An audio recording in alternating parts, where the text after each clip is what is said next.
Friends, మిలారప్ప గారి 8వ భాగంలోకి ప్రవేశిద్దాం.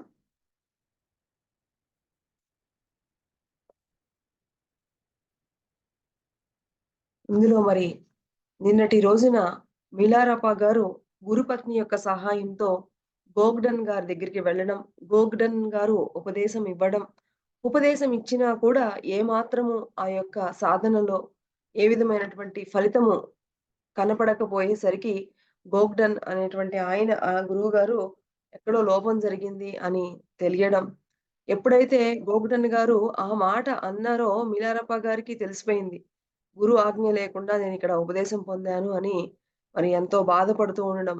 ఈ లోపుగా మిలారప్ప గారి గురువు గారైనటువంటి మార్పా గారి దగ్గర నుంచి గోగ్డన్ గారికి ఒకానొక లేఖ రావడం జరుగుతుంది. అక్కడ గృహప్రవేశానికి ఆహ్వానం పలుకుతూ అందులో చివరిగా మరి మిలారప్ప గారు గూడాని రమ్మని చెప్పడం అనేది జరిగింది.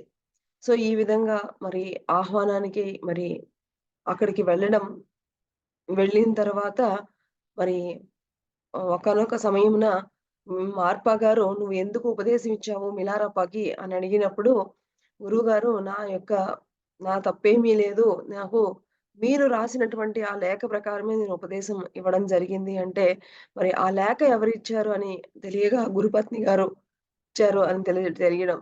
మరి ఈ యొక్క గురుపత్ని గారు ఇచ్చారని తెలిసిన వెంటనే గురువుగారికి ఎంతో కోపం రావడం, అక్కడున్నటువంటి శిష్యులందరూ గూడా కంగారు పడడం. కొంచెం సేపు గురువుగారు మౌన ధ్యానంలోకి వెళ్ళిన తర్వాత, తిరిగి ప్రశాంతులై "ఏ ఒక్కరిది తప్పు లేదు నాయనా! నీ కర్మలు పోవడానికే వీరప్ప గారిని ఈ విధంగా నేను శిక్షించవలసొచ్చింది. అలాగే మరి గురుపత్ని అయినటువంటి ఆహ్, ఒకానొక స్త్రీగా ఆవిడలో ఉన్నటువంటి కరుణతో ఆ విధంగా ప్రయత్నించడం జరిగింది. అలాగే గోకుటన్ నీది గూడా ఏమి తప్పు లేదు నాయనా" అని మరి ఫైనల్‌గా మార్పా గారు మిలారప్ప గారికి గురుబోధ ఉపదేశం ఇవ్వడానికి అంగీకరించడం జరిగింది. ఈరోజు దాని తర్వాత కంటిన్యూషన్ చూద్దాం ఫ్రెండ్స్. గురువుగారు తర్వాత ధ్యానం చేసుకోవడానికి అజ్ఞాతవాసానికి వెళ్లారా అని ఎప్పుడైతే గురువుగారు ఉపదేశం ఇస్తానని ఒప్పుకున్నారో, మరి అప్పుడు ఒక రాతి గుహలో స్థిరంగా ఉండమని చెప్పారట. అందులో నుండి బయటకు వచ్చే అవసరమే లేకుండా కొద్ది రోజులు సరిపోయే ఆహారాన్ని సేకరించి పెట్టారు. ఎక్కడికి వెళ్ళకుండా ఆ ఒక గుహలోనే కూర్చొని సాధన చేసుకుంటూ, అవసరమైనటువంటి ఆహారాన్ని స్వయంగా గురువుగారే పంపించడం అనేది జరుగుతూ వస్తుందన్నమాట.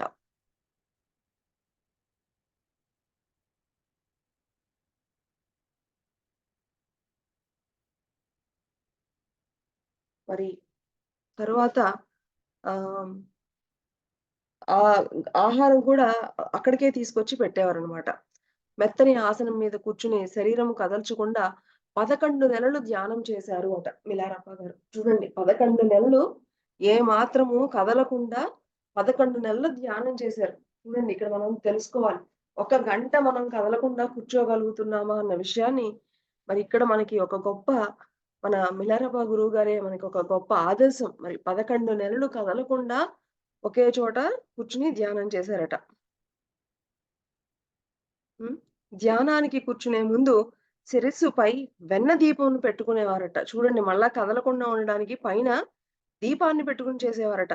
ఆ దీపము వెలిగినంత సేపు ధ్యానస్తుడనే ఉండేవాడిని. రాత్రైనా, పగలైనా ఆ దీపము ఆరిపోయిన తరువాతనే విశ్రాంతి తీసుకునేవారట. అలాగా 11 నెలలు గడిపిన తరువాత మా గురువుగారు వారి శ్రీమతి గుహ దగ్గరకు వచ్చి, "నేను బాగా సాధన చేశానని, ఇప్పుడు నేను గుహ నుంచి బయటకు వచ్చి వారితో కలిసి భోజనం చేసి సాధనా ఫలితాలను చెప్పాలని" ఆదేశించారు. చూడండి, గురువుగారు, మార్పా గారు ఎంత కఠినమైనటువంటి సాధన చెప్పారో చూడండి. శరీరము కదలకుండా తలపైన దీపము పెట్టుకొని, ఆ దీపం ఆరేంత వరకు గూడా అసలు ఏ మాత్రం కదలకుండా అలాగే కూర్చునేవారట. ఆ విధంగా 11 నెలలు సాధన చేసిన తర్వాత, అప్పుడు నువ్వు బయటికి రావచ్చు ఆ గుహ నుంచి అని అనుమతిచ్చారట. మరి ఆహ్, అయితే బయటకు రావడానికి నాకే మాత్రము ఇంకా అనిపించలేదు. ఇంకా గుహలో ఉండి ఇంకా సాధన చేయాలనిపించింది. కానీ గురువుగారు ఆజ్ఞాపించారు గనుక తప్పకుండా చేయవలసిందే. అందువలన గుహకు అడ్డుగా కట్టుకున్నటువంటి గోడను పగలగొట్టుకోవడంలో తొందర పడకుండా చిన్నగా చేస్తూ ఆలస్యము చేయసాగాను. అప్పుడు శ్రీమతి మార్పా వచ్చి, "నాయనా నువ్వు బయటకి రాదలుచుకోలేదా?" అని అడిగారు. ఇంకా ఆ గోడ తీసుకొని రావడానికి వెంటనే రాకుండా దాన్ని ఆలస్యం చేస్తున్నారు బయటికి రాకుండా. అందుకని మరి స్త్రీలకి ముందుగానే అన్నీ తెలుస్తూ ఉంటాయి గదా! మరి గురుపత్నికి డౌటొచ్చిందనమాట. "ఏ నాయనా నువ్వింకా గుహ నుంచి బయటికి రావాలని అనిపించడం లేదా నీకు?" అని అడిగారు. "నాకీ గోడను పగలగొట్టాలని అనిపించడం లేదు" అన్నాను. "అలాంటిదేమీ పెట్టుకోకు. కొన్ని కొన్ని శకునములు చాలా ప్రాముఖ్యము కలవని నీకు తెలుసు కదా! నీవు గుహ నుంచి బయటకు రావాలని సూచనలు వచ్చాయి. అదీ కాక మీ గురువుగారి స్వభావము అంత మంచిది కాదని కూడా నీకు తెలుసు కదా! నీవు ఇలా ఆలస్యం చేస్తూ కూర్చుంటే మళ్ళా ఏమైనా చెడ్డ శకునాలు కలిగితే నిన్ను నేను రక్షించడం నా వల్ల కాదు" అని చెప్పేశారు. "ఏ నాయనా ఇంకా రావట్లేదా?" అంటే, "రావాలని అనిపించడం లేదంటే" నాయనా నువ్వు రావాలని మాకు కొంత మెసేజెస్ వచ్చాయి. అందుకనే మీకు చెప్పాం. నువ్వు గనక ఇలా లేట్‌గా చేస్తే మీ గురువుగారి సంగతి తెలుసు కదా! మళ్ళా ఆయన ఏదో శిక్ష వేస్తే మళ్ళా నేను ఆ శిక్ష నుంచి నిన్ను విడిపించడానికి నా వల్ల కాదు అని ముందుగానే చెప్పేశారు. నేను కూడా మరి త్వరగా ఇంకా అప్పుడు ఇక బయటికి వచ్చేసారనమాట. ఇద్దరు కలిసి గోడను తొలగించాక అప్పుడు చాలా రోజుల తర్వాత పగటి వెలుగుని చూశాను. చూడండి 11 నెలలు వెలుగు గూడా లేకుండా అలాగే కూర్చొని చూసారట. బయట లోకంలో అడుగుపెట్టాను. మరి తండ్రి కొడుకులమైన మరి దా మేమ నీవు వెళ్లి చక్కని భోజనం తయారు చెయ్యి. తండ్రి కొడుకులమైన మేమిద్దరం ఈ లోపల సాధన విషయాలు మాట్లాడుకుంటాము అన్నారు. మార్పా గారు. చూడండి మార్పా గారన్నారట. వేరే శిష్యుడు పేరు దామేమ అనమాట. "నువ్వు వెళ్లి చక్కగా భోజనం చెయ్యి. మేమిద్దరం చాలా విషయాలు మాట్లాడుకోవాలి" అని అన్నారంట. అబ్బా! అలా అంటే ఎంత ఆనందంగా కలిగి ఉంటుందో మరి. హ్మ్. భోజన సమయంలో గురువుగారు గుహలో ఉన్న సమయంలో నేను అనుభవాలను పొందానో, ఏ పరిజ్ఞాని పొ ఏ పరిజ్ఞానాన్ని పొందానో అవన్నీ గూడా చెప్పమని చెప్పారు. అలా ఆయన కోరగా సహజంగా నాలో గల కవితా ధోరణిలో అసువుగా నా గురుపత్ని కీర్తిస్తూ, నా అభివృద్ధికి ఎంతో తోడ్పడిన ఆయన పట్ల ఆరాధనతో ఒక గానము గూడా చేశారట. ఎప్పుడైతే నాయనా నీ అనుభవాలు ఏంటి? 11 నెలలు కఠోరమైన సాధన చేశావు గదా! నీకు కలిగినటువంటి అనుభవాలేంటో షేర్ చేయి నాయనా అనంటే, మరి అప్పటికే ఈయనకి కొంచెం ఆ పాటలు పాడేటువంటి ఆ కళ చిన్నప్పటి నుంచే ఉంది. వెంటనే నాలో ఇంత అభివృద్ధికి సహాయపడిన వాళ్ళిద్దరికీ గూడా కృతజ్ఞతా భావంతో వాళ్ళనికి ఒక చక్కటి గానం చేశారట. తర్వాత ఆయన తెలుసుకున్నటువంటి సత్యాన్ని చెప్పారట. ఏమని? "పరమశ్రేష్ఠుడైన గురువర్యా! మీరు సిద్ధస్వరూపులు. మీరే వజ్రదారులు. ఏ విధముగా చూసినా మీకు చిరకాలము నేను రుణపడే ఉన్నాను" అని చెప్పారు. "మీరు మీరు సిద్ధ స్వరూపులు గురువర్యా! నేను మీకు ఎప్పుడు రుణపడే ఉంటాను అని మీరు నాకిచ్చిన దానికి ప్రతిఫలముగా సత్యాన్ని గ్రహించాను. నేను మీ ద్వారానే నేను సత్యాన్ని తెలుసుకోగలిగాను. మీరు నా యందు దయతో నేను చెప్పే మాటలను ఓపికతో గ్రహించి వినండి గురుదేవా" అని మిలారప్ప గారు విన్నవించుకున్నారనమాట. నేను 12 విధానాల క్రమాన్ని అర్థం చేసుకున్నాను. అందువలన ఈ ప్రపంచంలో ప్రతీదీ మరొక దాని మీద కార్యకారణ సంబంధం ఆధారపడి ఉంటుందని గుర్తించాను అని చెప్పారు. అంటే ఈ యొక్క 11 నెలల ఆయన యొక్క అనుభూతుల ఆ యొక్క ధ్యాన సాధనలో ఆయన ఏం తెలుసుకున్నారు అనేది గురువుగారికి చెప్తున్నారనమాట. నేను చెప్పేది చెప్తూ ఏమని చెప్పారు? ఏది జరిగినా సరే ప్రతిదానికి కూడా కార్యాకారణ సంబంధం ఉంది అని తెలుసుకున్నాను అని చెప్పారు. దానిని అనుసరించే నా దేహము, నా జీవితము, అజ్ఞానము, నా జీవితం అన్నీ గూడా దీన్ని ఆధారపడే అన్నీ ఉన్నాయి అని అర్థం చేసుకున్నాను. మన యొక్క మన మన యొక్క అజ్ఞానమే పునర్జన్మకు కారణం. ఆ విషయమును గ్రహించిన వారికి పునర్జన్మ నుంచి విముక్తి పొందడానికి ఈ దేహాలే సహకారులవుతాయి. మన యొక్క అజ్ఞానం వల్లే మళ్ళా మళ్ళా పునర్జన్మ తీసుకుంటున్నానని తెలుసుకున్నాను అని చెప్తుందనమాట. తక్కిన వారికి దేహాలు, జనన మరణాలకు కారణమైన సంసార చక్రాన్ని బంధించే సంకెళ్ళు మాత్రమే అవుతాయి. కనుక మనం అధోగతి చెందుతామో, లేక ఊర్ధ్వగతి చెందుతామో నన్న దాన్ని బట్టి మన జీవితము ఈ 2 తెగలకు మధ్య ద్వారం వలె ఉంది అని చెప్తున్నారు. ఈ సంసారం అనేటువంటి ఇది సంకెళ్ళు, సంకెళ్ళు అవుతున్నాయి. మనల్ని బంధిస్తున్నాయి అని చెప్తున్నారు. తనే గతి పొందుతాడో అన్నది ఎవరికి వారే నిర్ణయించుకోవాలి. కనుక మానవుడిగా జన్మించిన అవకాశాన్ని వ్యర్థం చేసుకోకూడదు. సాధనలో తన లక్ష్యం ఏమిటో, తను ఎటుపోతున్నారో మరి ఎవరికి వారు స్పష్టంగా తెలుసుకోవాలి అని చెప్పారు.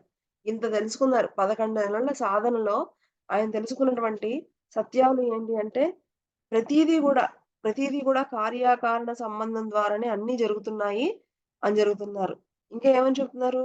మన యొక్క అజ్ఞానం వల్లనే మరలా మరలా జన్మలు తీసుకుంటూ ఉంటున్నాము. ఈ సంసార చక్రాలు ఈ సంసారం ఎలా చేస్తుందంటే, ఒక సంకెళ్ళలాగా మనల్ని బంధించేస్తుంది ఈ సంసార బంధాలు అనేది చెప్తుందనమాట. కాబట్టి ఈ మానవ జన్మనేది అతి ఉత్తమమైనటువంటి జన్మ. దీన్ని వ్యర్థం చేసుకోకూడదని తెలుసుకున్నాను అని చెప్తున్నారు. సాధనలో ఎలా వెళ్తున్నాను అనేది గూడా స్పష్టంగా తెలుసుకోవాలి అని చెప్పారు. ఇటువంటి ప్రయత్నమునకు గురువును ఆశ్రయించడం ఎంత అవసరమో నేను గుర్తించడం మూడవ మెట్టు అని చెప్తున్నారు. అంటే అన్నీ చెప్తుందనమాట. ఒకటి ఫస్ట్‌దేమో కార్యకారణ సంబంధం అని చెప్పారు. రెండోదేమో అజ్ఞానమే పునర్జన్మకు కారణం అని చెప్పారు. అలాగే ఇంక మూడోది ఏమని చెప్తున్నారు? గురువు జ్ఞాని, శాస్త్ర పారంగతుడు, వివిధ ఉపదేశ మార్గాలను తెలిసినవాడు తన శిష్యునికి ఏ మార్గం తగియున్నదో నిర్ణయించి సమర్థుడై ఉండాలి అని చెప్తున్నారు. గురువు శిష్యులకి ఏమి అవసరమో ఏదో దానికి తగ్గట్టుగా చెప్పగలిగేటువంటి గురువు అయితే తప్పకుండా లక్ష్యం వైపు తీసుకెళ్ళగలరు అని తెలుసుకున్నారట. ఉపదేశ దీక్ష ద్వారా అట్టి గురువు నిగూఢమైన సత్యాన్ని అర్థం చేసుకునే సామర్థ్యాన్ని ప్రసాదిస్తాడు.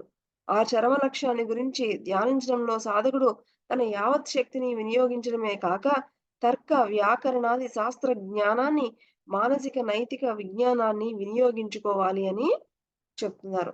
అంటే ధ్యానించేటప్పుడు ఏదో, ఏదో వెళ్ళిపోవడం గాదు. అన్నీ గూడా ఒక సైంటిఫిక్ ఇదితో మనం వెళ్ళాలి అన్న విషయాన్ని గూడా తెలుసుకున్నానన్నమాట. ఆత్మ పరిశీలన అభ్యసించి నేను అనబడేది ఏదీ లేదని గుర్తించాలి.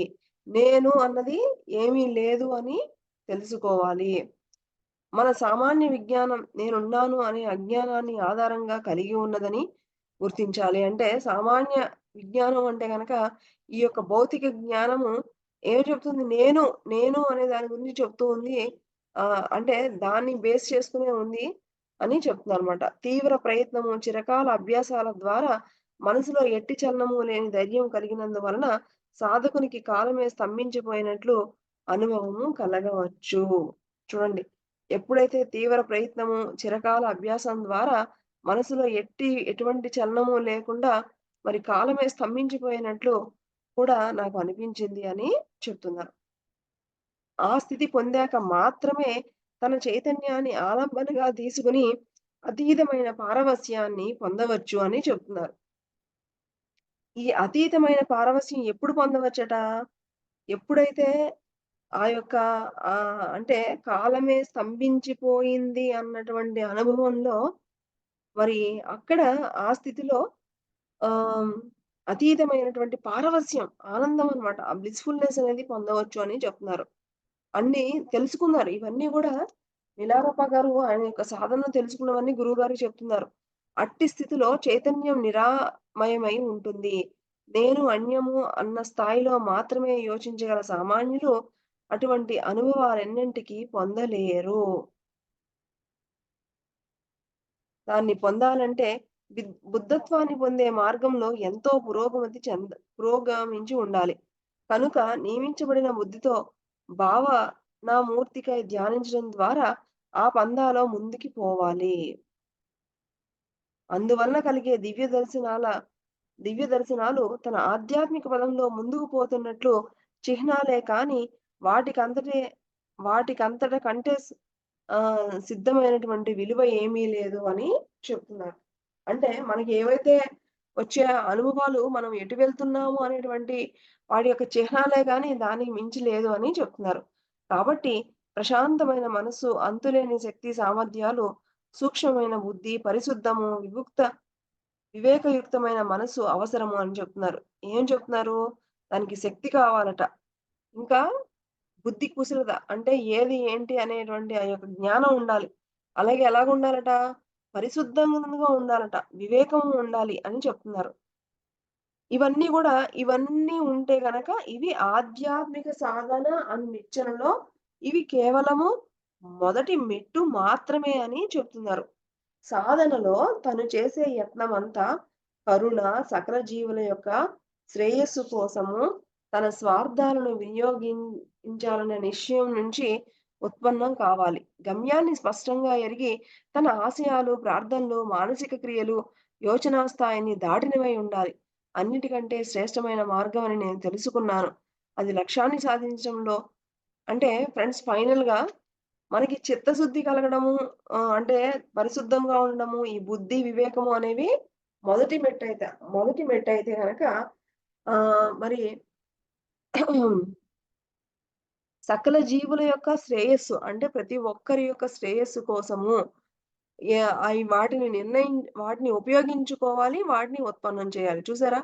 ఫైనల్‌గా ఏ గురువులు చెప్పినా, ఏ స్వాధ్యాయంలో మనం తెలుసుకున్నా కూడా మనకున్నటువంటి ఏవైతే ఉన్నాయో, అవి మనం తెలుసుకోవడం కాదు. మనకి ఏమైతే కొన్ని శక్తులు గానివ్వండి, లేకపోతే ఏమైతే మనలో ఉన్నటువంటి గొప్ప లక్షణాలు కానివ్వండి, గొప్ప ఆహ్, మనలో ఏదైతే ఒక సామర్థ్యం, శక్తి అది ప్రతి విశ్వంలో లోక కళ్యాణానికే వినియోగించగలగాలి మై డియర్ ఫ్రెండ్స్. అది అన్నమాట మెయిన్. అది ఇంపార్టెంట్. అది అన్నిటికైనా శ్రేష్టమైన మార్గమని నేను తెలుసుకున్నాను అని చెప్తున్నారు. చూసారా? సో, మనము బాగుండాలి అనేది ఓకే. కానీ అందరూ బాగుండాలని అందరి కోసము మనం ప్రయత్నం చేయడం అనేది గొప్ప విషయము.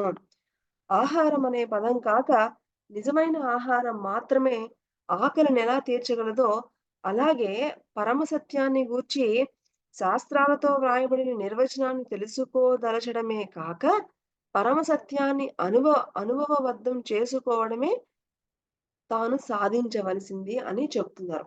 ఇప్పుడు ఏదైతే మనం వింటున్నామో అది అక్కడితో ఆగిపోకూడదు.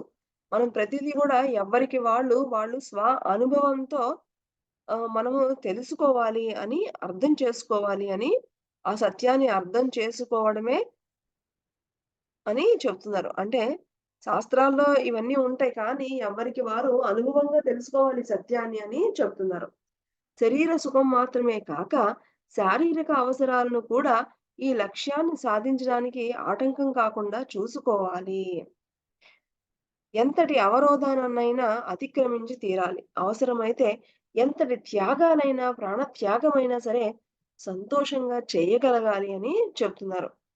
అంటే ఈ యొక్క సత్యం అనేటువంటి ఈ లక్ష్యాన్ని చేరుకోవడానికి కొన్ని శారీరక సుఖాలు మాత్రమే కాదు. అవసరమైతే మనకు కావాల్సినటువంటి అవసరాలను కూడా త్యాగం చేసేటువంటి ఒక చక్కటి ఆ స్థితిలోకి మనం వెళ్ళగలగాలి అని ఎంతటి త్యాగమైనా చేయడానికి మనం డిసైడ్ అవ్వాలి అని చెప్తున్నారు. మీరు గాని, మీ పత్ని గాని నాకు చేసిన మేలుకు నేను ఎప్పటికీ రుణము తీర్చుకోలేను. చాలినంతగా కృతజ్ఞతలు కూడా తెలపలేను. నాకు నిజమైన శ్రేయస్సును చేసిన వారు మీరే. నా జీవితాన్ని ధ్యానానికి అంకితం చేసి, చివరికి ముక్తిని సాధించడం మాత్రమే మీ రుణమును తీర్చుకోవడం అని ఫైనల్‌గా చెప్పారన్నమాట.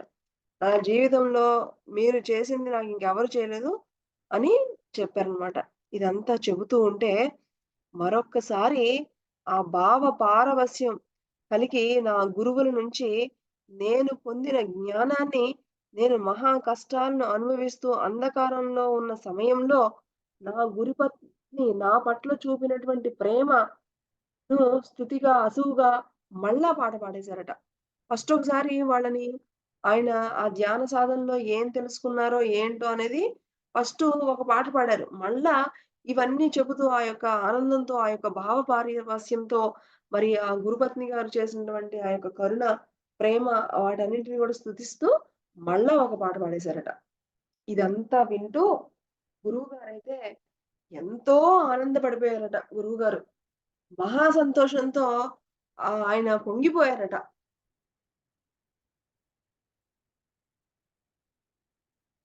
నీవు ఏమి సాధిస్తావని నేను నీపై ఆశలు పెట్టుకున్నానో, అలాంటి నేనిప్పుడు అసంతృప్తి పడడం లేదు. అప్పుడు గురుపత్ని ఇలా అన్నారు.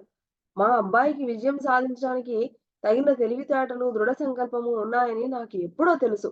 తరువాత వారు మరలా వీడ్కోలు చెప్పారు. సో, నేను కొంచెం అసన్ మరి ఆహ్, ఆహ్, అంటే చెప్తే గురువుగారు అన్నారనమాట. "నీవేమి సాధిస్తావు అని నేను నీపై ఆశలు పెట్టుకున్నానో, అలాంటి నేనిప్పుడు అంటే అసంతృప్తి పడటం లేదంటే తృప్తి పడ్డారు" అని అన్నమాట. అప్పుడు గురుపత్ని అన్నారు, "మీరు ఇప్పుడే కాదు నాకు మా అబ్బాయి ఎప్పుడో ఇవన్నీ సాధిస్తాడని నాకెప్పుడో తెలుసు" అని ఈ మాటలన్నీ మాట్లాడిన తర్వాత మళ్ళా గుహలోకి పంపించడానికి మళ్ళా వీడ్కోలు చెప్పేసారట. అంటే చూడండి 11 నెలలు కంటిన్యూయస్‌గా ధ్యానం చేసి ఆయన ఆయన యొక్క అనుభవం ద్వారా ఇన్ని సత్యాలు తెలుసుకున్నారు. కార్యాకారణ సంబంధం ద్వారానే ప్రతీదీ మన జీవితంలో జరుగుతుంది అని. మరి అలాగే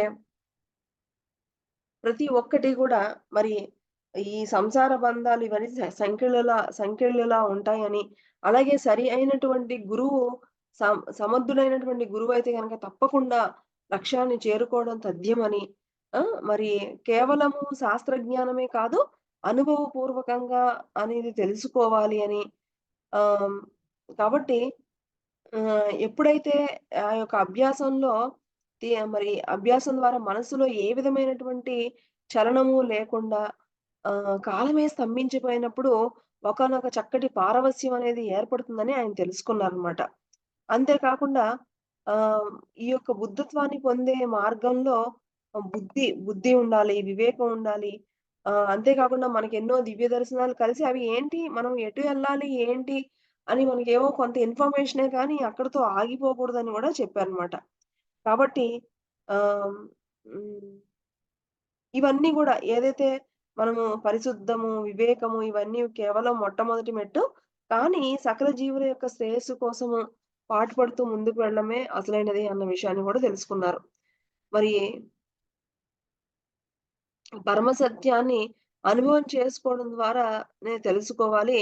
ఇక అవసరమైతే గనక శరీర సుఖాలనన్నిటిని పక్కన పెట్టి మరి మన యొక్క లక్ష్యాన్ని సాధించడానికి ఎలాంటి ఆటంకం కలగకుండా ఎవరైతే సాధనలో పురోభివృద్ధి లోకి వెళ్ళాలి అనుకుంటారో, కొన్ని శారీరక సుఖాలు గూడా పక్కన పెట్టాలి అని చెప్పారనమాట. సో, ఈ విధంగా మరి 11 నెలల ఈ అనుభవపూర్వకంగా పొందినటువంటి సత్యాలన్నింటిని చెప్పేటప్పటికి గురుపత్ని, గురువుగారు చాలా చాలా సంతోషించారు. మరలా, మరలా వెళ్లి సాధన చేసుకోవడానికి మళ్ళా వీడ్కోలు చెప్పారు.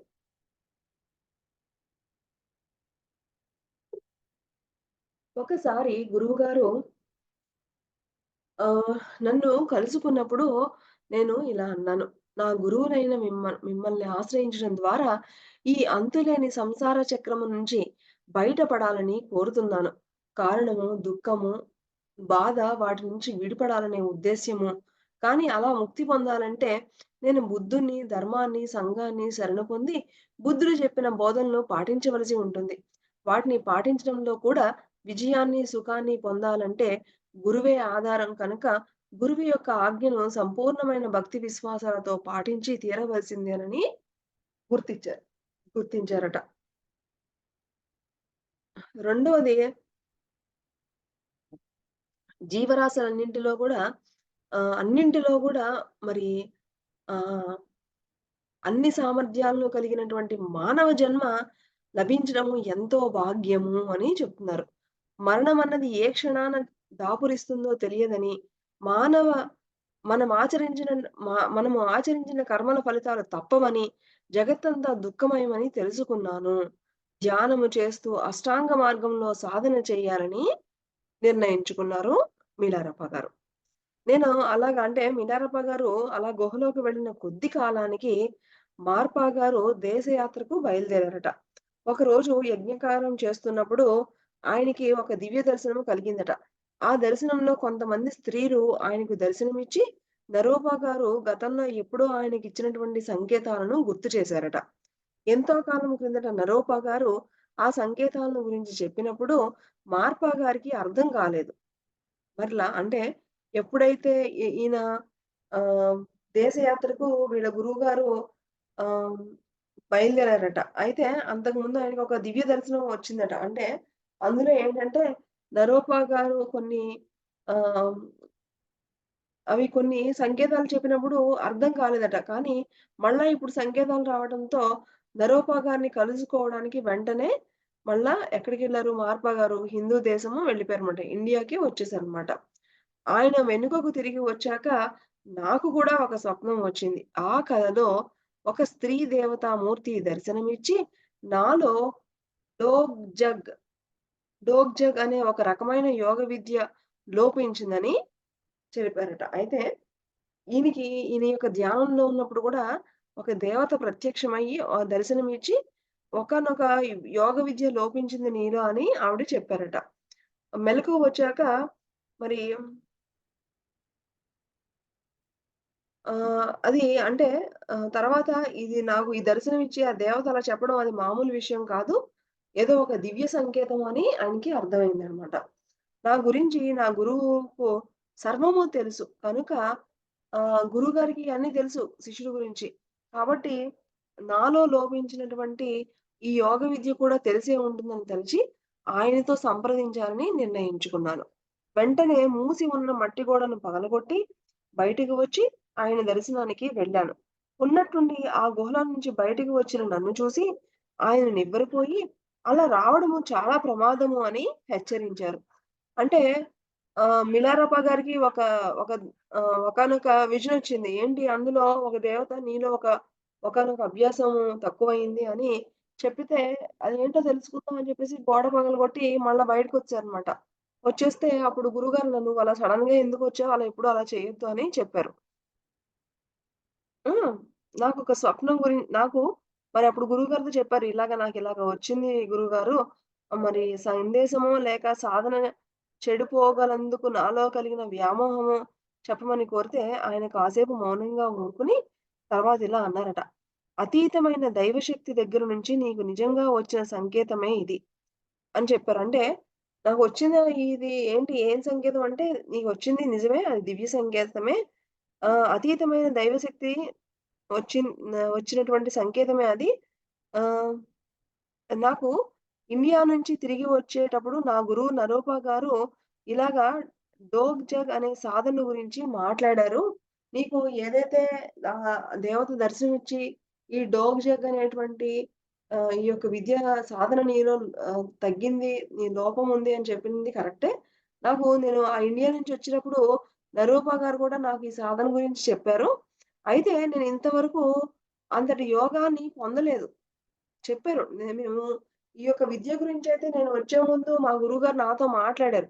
కానీ నేనదైతే ఇంకా పొందలేదు. నేను భారతదేశం నుంచి నుండి తెచ్చిన రాతపత్రులన్నింటిని వెతుకుతాను. అప్పుడు నాకు ఈ సాధన ఏంటో తెలుస్తుంది. మేము పగలంతా రా పగలంతా రాత్రి పొద్దుపోయే వరకు ఆయన పుస్తకాలు దాచుకునే పెట్టెనంతా గూడా అది ఏంటి? ఆ విద్య ఏంటి? ఆ డోగ్ జగ్ అనేటువంటి అదేంటి? ఆ విద్య తెలుసుకోవాలని ఆయన దగ్గర ఉన్న గురువుగారి దగ్గర ఉన్నటువంటి పుస్తకాలన్నీ గూడా మొత్తం వెతికేసారనమాట. నేను క్రితంసారి హిందూ దేశం వెళ్ళినప్పుడు, మళ్ళా ఈ ఉపదేశం కోసము భారతదేశం వెళ్ళవలసి ఉంటుందని సూచించే కల వచ్చింది. ఇప్పుడు జరిగిన సంఘటనంతా ఆ సంగతిని అదే సంగతిని ధ్రువపరుస్తుంది అని అంటూ, ఆ వృద్ధాప్యంలో అంత కఠినమైనటువంటి ప్రయాణం ఎంత కష్టమో వారిస్తున్నా సరే, వినకుండా ఆయన ఇండియాకి వెళ్లారట. అంటే ఈయనకి ముందుగానే మళ్ళా ఈయనకి కూడా వచ్చింది. ఏమని? మళ్ళా ఇంకోసారి భారతదేశం వెళ్ళాల్సి వస్తుంది. ఒక ఉపదేశం కోసము అని ఆయనకి ముందుగానే వచ్చిందట. అందుకని ఆయన నువ్విప్పుడు ఇలాగా ఈ విద్య గురించి నువ్వు అడగడం, ఇవన్నీ చూసుకొని అంత ముసలి వయసులో కూడా ఆయన ఎంతో కష్టమైనా సరే మళ్ళా ఇండియాకి వెళ్ళడం జరిగిందట. మరి వెళ్ళిపోయారు. ఖర్చులకు కావాల్సిన ధనాన్ని ఆయన శిష్యులు సేకరించి ఇచ్చారు. ఆ సమయంలో నరోపా గారు అదృశ్యుడై ఆయన జాడలు తెలియడం లేదనే వార్త మాకు చేరింది.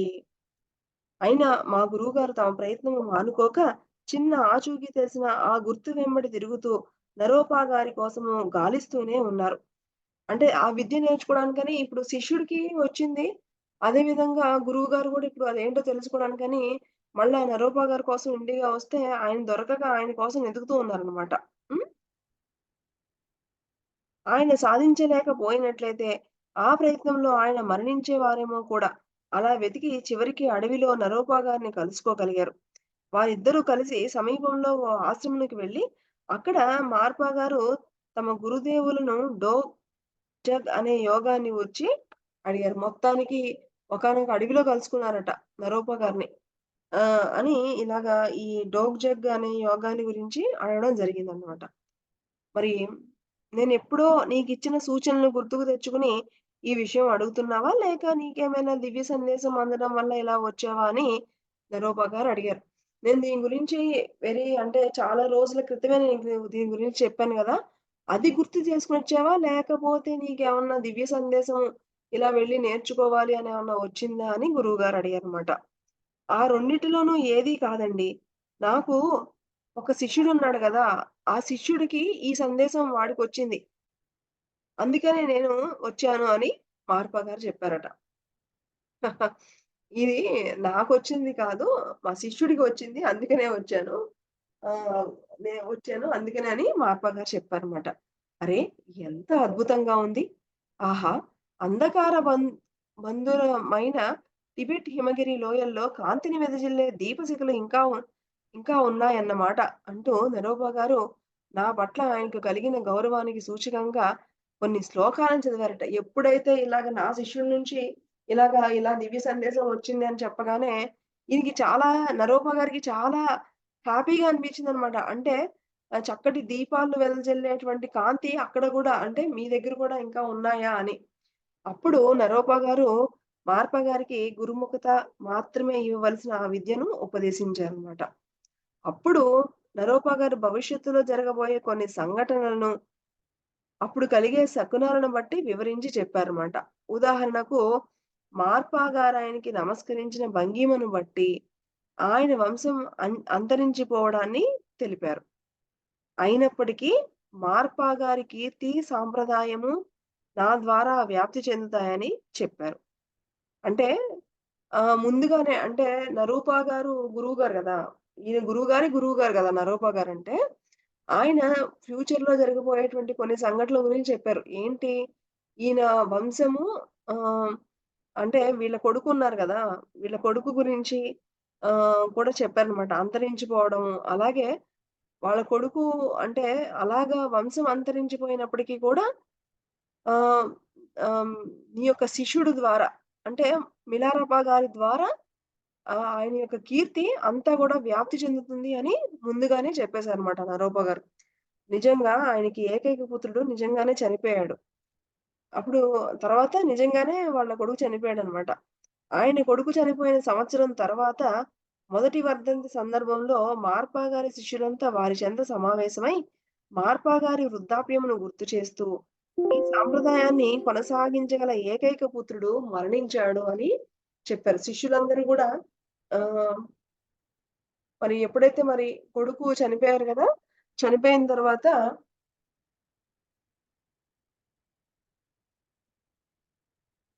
మరి ప్రతి ఒక్కళ్ళకి వారి వారి సాంప్రదాయాలు అనేవి ఉంటాయి గదా!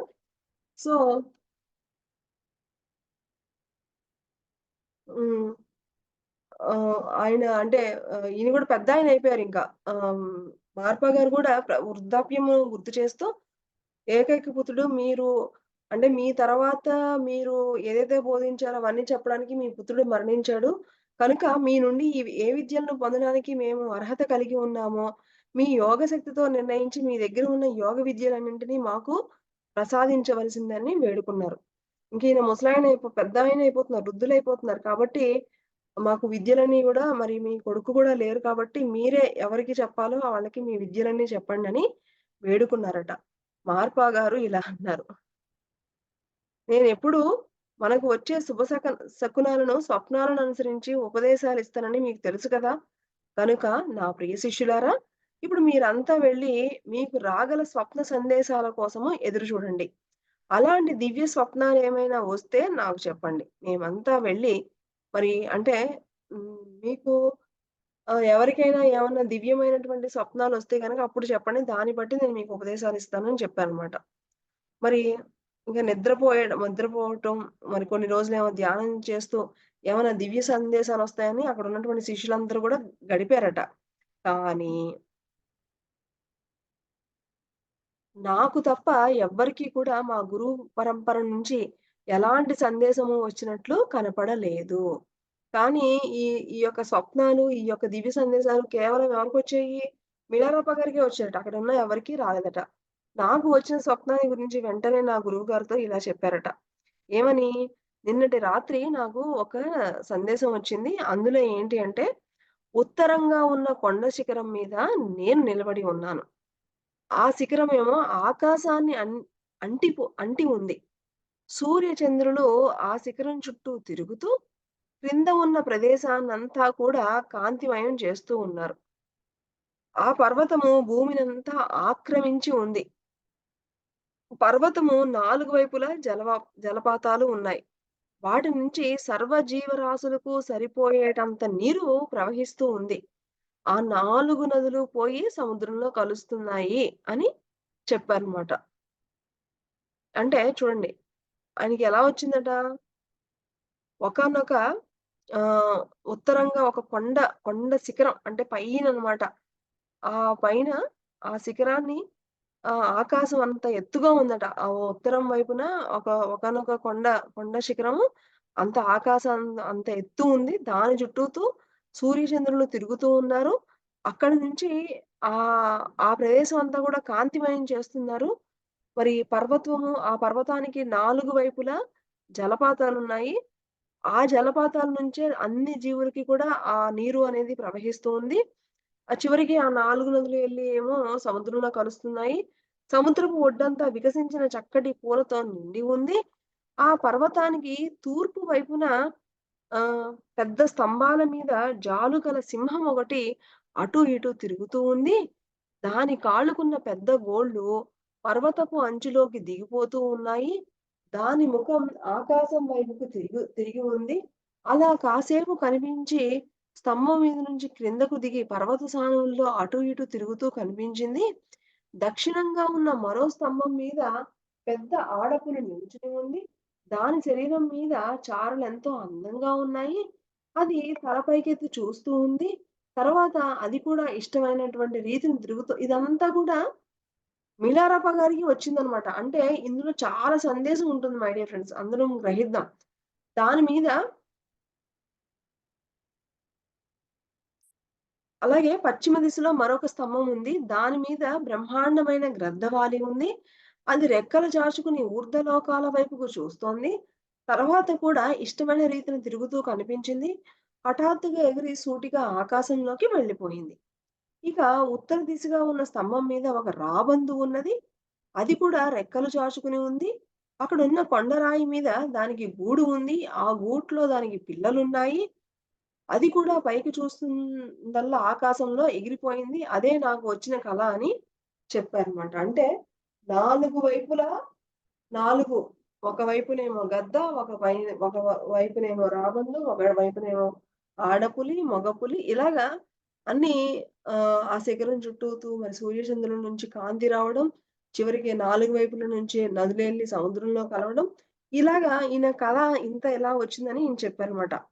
ఈ స్వప్న దర్శనం వినగానే అసలు మార్పా గారట ఎంతో సంతోషించారట. వెంటనే ఆయన ఒక ప్రత్యేకమైనటువంటి విందుని ఏర్పాటు చేయమని భార్యను కోరారట. ఎప్పుడైతే మరి మిలారప్ప గారు ఈ కలలో వచ్చినటువంటి ఇవన్నీ చెప్పిన తర్వాత, వెంటనే భార్యను పిలిచి ఒక చక్కటి విందు ఏర్పాటు చేయమని చెప్పారట. నీకు వచ్చిన కలలో ఉత్తరం దిక్కుగా కనిపించిన భాగము బౌద్ధ మతం దృఢంగా నాటుకున్న టిబెట్ దేశమని చెప్పారు. ఇప్పుడు ఆ కలలో వచ్చినటువంటి అంతరార్థం అంతా కూడా ఇప్పుడు చెప్తున్నారనమాట. ఏంటి? ఉత్తర దిక్కుగా కనిపించినటువంటి భాగమేమో బౌద్ధ మతమట. అది టిబెట్ దేశం. అక్కడ నీకు కనిపించినటువంటి పర్వతము మార్ప అనువాదకుడైన నేను స్థాపించిన సాంప్రదాయమునకు చిహ్నము. ఆ పర్వతం ఏంటంట ఆహ్, ఈ మార్పా గారు స్థాపించినటువంటి ఆ సాంప్రదాయానికి చిహ్నమట. నువ్వు ఆ సాంప్రదాయమునకు చెందిన వాడివే. దాని శిఖరము ఆకాశమును అంటుతూ ఉండడం వలన మన సాంప్రదాయము ఎంతటి ఉన్నత ధర్మాలు కలదో తెలుపుతూ ఉంది. చెప్తూ అంటే ఆ పర్వతము ఆకాశాన్ని అంటుతుంది అంటే గనక, మన యొక్క ఈ యొక్క సాంప్రదాయము ఎంతో ధర్మం కలిగి ఉంది అని ఇక్కడ తెలుపుతుంది. దాని చుట్టూ తిరుగుతున్న సూర్యచంద్రులు ఏంటి అంటేనట, జ్ఞానము, ప్రేమకు చిహ్నాలు అని చెప్పారనమాట. వాటి కాంతి భూమినంతా వెలిగించడము అంటే, అజ్ఞానమైనటువంటి ఈ ప్రపంచంపై వర్షించే భగవంతుని కృపకు చిహ్నము అని మహాత్మా గారు చెప్పారు. ఇంకా ఆ పర్వత మూలము భూమినెంతో ఆక్రమించుకొని ఉండడం, మనం సాధించే సాధన ఫలితాలు ఈ ప్రపంచమంతా వ్యాప్తి స్థాయి అనే దానికి సంకేతము.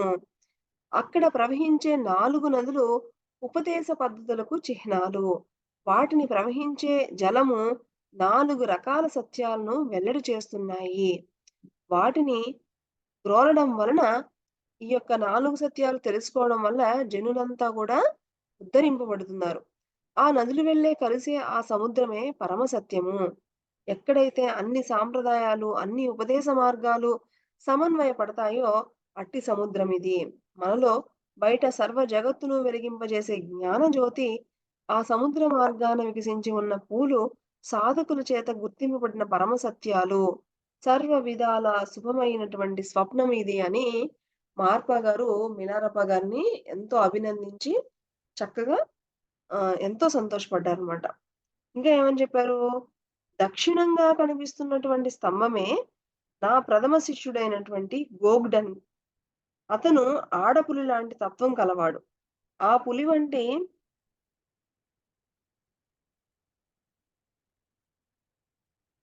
అని చెప్పారనమాట. అలాగే తూర్పు వైపున గల స్తంభం మీద యథేచ్ఛగా విహరిస్తున్న సింహమే సెరటన్ వాంగి అనేటువంటి సాధకుడట. అతడు సింహ స్వభావుడు. దానికి గల గంభీరమైన జూలు వంటి ఆధ్యాత్మిక విద్యను సాధించినవాడు. అతనికి గల పట్టుదలను ఆ సింహపు గోళ్ళు సూచిస్తున్నాయి.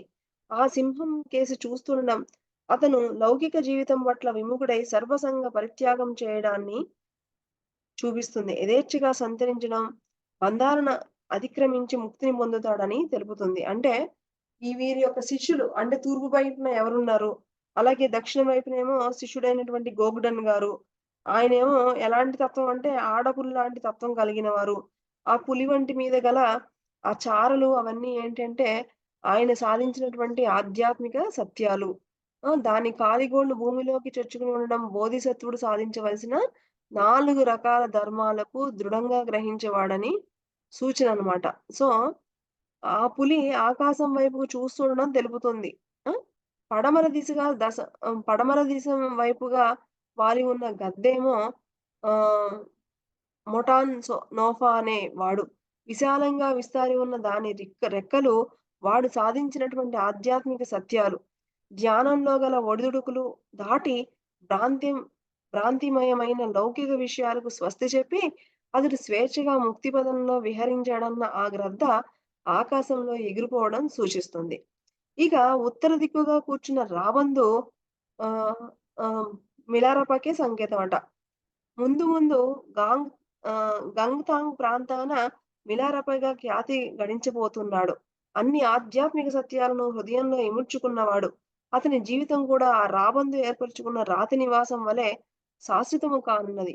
ఆ రాబందు గూట్లో పిల్లలు ఉండడం అతనికి సాటిలేని శిష్యులు లభిస్తారని సూచన. వాళ్ళు కూడా సామాన్య జీవితానికి వీడ్కోలు చెప్పి ముక్తిని పొందుతారు.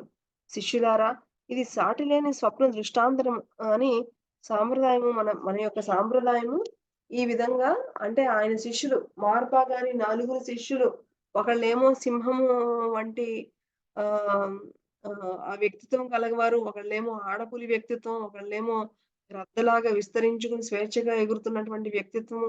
ఒకళ్ళేమో మరి ఇలాగ మిలారప్ప గారేమో రాబందులు, ఈయనకి అనేక శిష్యులు ఏర్పడతారు. అని అంటే ఈ ఈ యొక్క స్వప్నంలో వాళ్ళ యొక్క సాంప్రదాయము, వాళ్ళ యొక్క గురువు అందించినటువంటి అన్నీ గూడా ఎంత విస్తారంగా ఆ పర్వతం ఆ కనిపించే పెద్ద పర్వతమే ఆయనే మహాత్మా గారు. ఆయన అంతా గూడా విస్తరించి ఉన్నారు అంటే గనక, ఆయన చెప్పేటువంటి యొక్క జ్ఞానం అంతా విస్తరించి మరి ఆ సూర్య చంద్రుడు అంటే గనక కాంతి, ప్రేమ అందరిలోనూ ఆ వెలుగును నింపుతూ అందరిని గూడా చక్కటి ముందుకు నడిపిస్తుంది అనేటువంటి ఒక చక్కటి శుభసూచకము నాయన. ఇది వినేసరికి నాకెంతో సంతోషమైంది అని చెప్పారనమాట. ఇక ఓకే ఫ్రెండ్స్. మరి ఇక ఈరోజు ఇక్కడితో మనం కంప్లీట్ చేసుకొని, తిరిగి రేపు కంటిన్యూషను రేపటి మన స్వాధ్యాయంలో కంటిన్యూ చేద్దాం. Thank you.